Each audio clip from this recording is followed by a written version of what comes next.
In my younger and more innocent years, my brother and I treated the castle as our personal playground. We scaled ivory-covered walls, attempting to breach the battlements, terrifying both our devoted nanny and the startled guards. We raced through crowded corridors, sending servants with baskets of laundry flying, colored clothes twirling like dancers on the wind. They nicknamed us the Royal Terrors. We drove more than a few maids out of our service with our pranks. One potential governess told my mother, "Taming those children would be like trying to catch the wind." She left shortly after, claiming someone had left a toad in her bed. Not even my mother's promise of a salary raise could convince her to stay. She had been our 5th candidate for the position. When my mother was with child, I begged her for a little sister, clinging to her skirts, pleading for a porcelain girl with sea-blue eyes like the doll I cared for. She would pat my head and offer a tight smile on her peach-pink lips. It was only years after my brother was born that I understood just how close to ruin my mother and I had come. My mother had been given one charge when she married my father: provide a healthy male heir. But what she gave him was not the answer to his prayers. As a girl, I could not inherit. My only worth would be in the match I secured, and even then, only if my dowry was sufficient, something my father never let me forget. I was a drain on resources, contributing nothing to his legacy. I even had the nerve to resemble my mother with unruly auburn curls and hazel eyes. "Not even shaping up to be a great beauty," he'd sigh, jerking my chin up to meet his gaze. "What good are you, child?" But once Eric was born, I became an asset, a commodity my father could use to forge alliances. As long as he had his son and heir, a daughter was acceptable. Useful, even.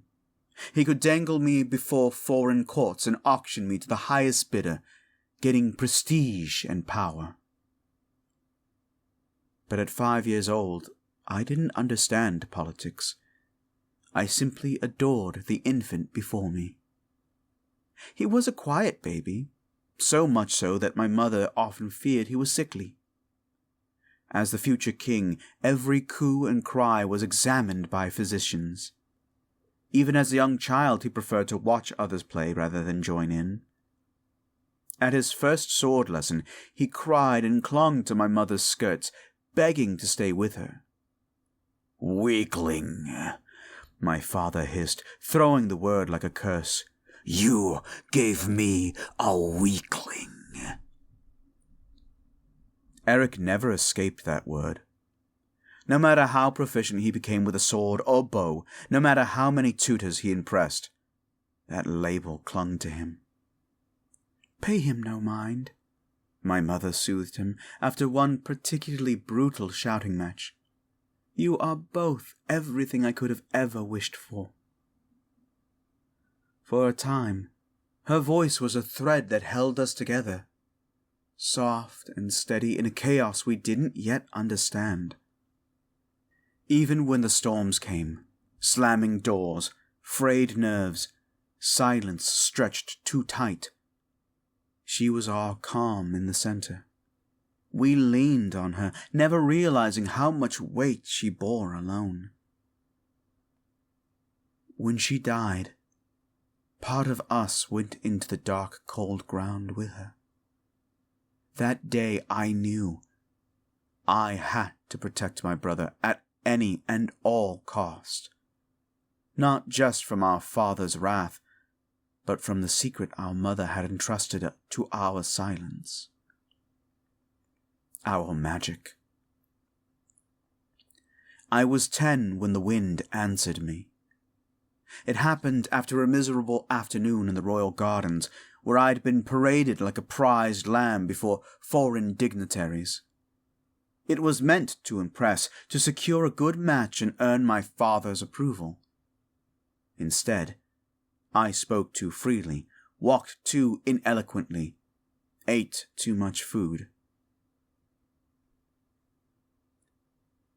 This has been a preview of the arranged novel prologue. Written by LupinScripts. Performed by Mazaris Moundshroud. If you want to continue hearing more of this, please go like, favorite, share, subscribe, and do all of that social media stuff. But more importantly, go check out Lupin's Patreon, where you can get updates and support her financially so she can get this novel done much faster for you, the audience. We do hope you enjoyed this preview, and hope to give you more in the future. As always, sweet dreams and pleasant nightmares.